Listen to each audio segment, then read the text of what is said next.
first thing was that we couldn't get over that there was a brick house, because we'd never had a brick house, because we would have always lived out in places that were in the bush. So it's a brick house. The roads were different. There was a telephone. Oh my goodness, we didn't have a telephone before. We didn't have a TV, because where we lived, you couldn't, because we were so far out in the bush, you couldn't get any TV.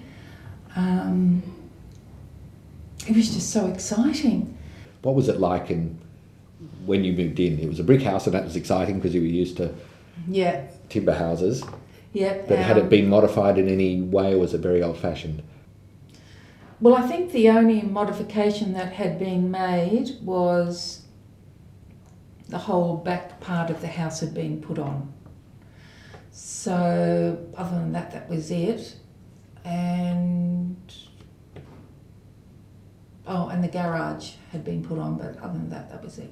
Right, and then your father started to to alter it considerably. Can you describe that process? I mean, did he discuss it with your mother, or was it all his? No, he just went ahead with it. He just, you'd hear all the bashing and the walls coming down, and he'd just come back, he'd found things that people were throwing away, and he'd just carry them back because, no car, so he'd just carry them on his shoulder. There was a hardware store in Crow's Nest, so he'd just carry them, bring them home, carry the wood home, whatever he needed, or, and on his days off, he'd just work in the shed and make things and for the house, and mould things that he was going to need to use to make something to do with the house. Just happened around us. It was quite normal. You've described the kitchen, which we have photographs of as well, and the cupboards were second hand. He got them from somewhere else. They were being cast out. Am I right? And he made modified the cupboards. What he did, he made the cupboards, and all the where the sink is, that was already there. But what he did with the doors, so he would have had to put new doors on, because he made the space to put the lids of all the saucepans and things in. That's right, on the inside of the cupboard doors. On the inside of the cupboard doors.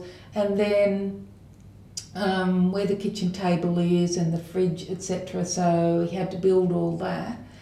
And on the other side, along where the window is, so he had to build all that and put all the little designs in to make things easier. And that's a laminated type material. Where did he get that from? Was that bought new, or did he find that? Odds and ends. So some of it he would have sort of gone along and just asked for odds and ends, or found it, or offcuts. There might have been, say, the piece at the top, he might have bought one big piece of, say, the white laminate, but then the others were all sort of these offcut things. Okay. Is there a sense then that all the wall coverings, and there are some sort of flock type wall coverings there's the cork on the ceiling, did he consciously want that material, or was it became available and he thought that'll do nicely for the ceiling? That would have become available. So what would have been,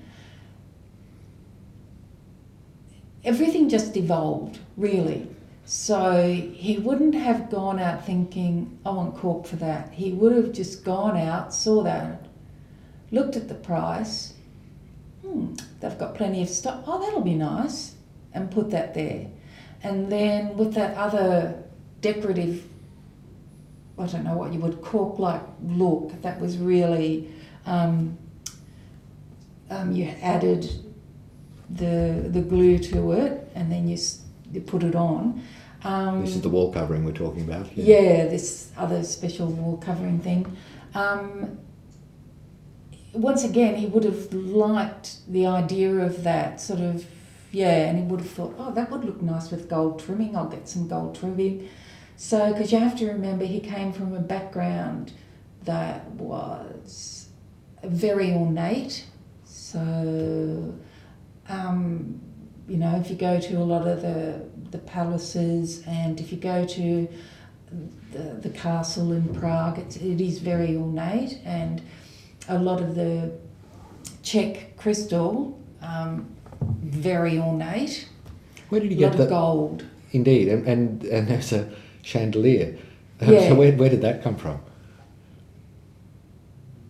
I don't know. There weren't a lot of places selling chandeliers then. I have no idea.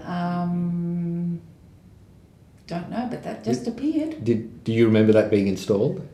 Yeah, because it was just a very ordinary light in there. Was that a special day? I mean, he was particularly proud of this chandelier. It must have been a significant acquisition. No, because it was just like, this was just Dad. He just did this. You'd come home and their walls would be half down, and there'd be windows there, and there'd be, putting wallpaper up today. Oh, it just. And your mother didn't mind? No, not at all. Happening around her. All she would say is, "Oh, Peppy, just stop that noise," because if he was down in the workshop making a whole lot of noise, but she just left him to it.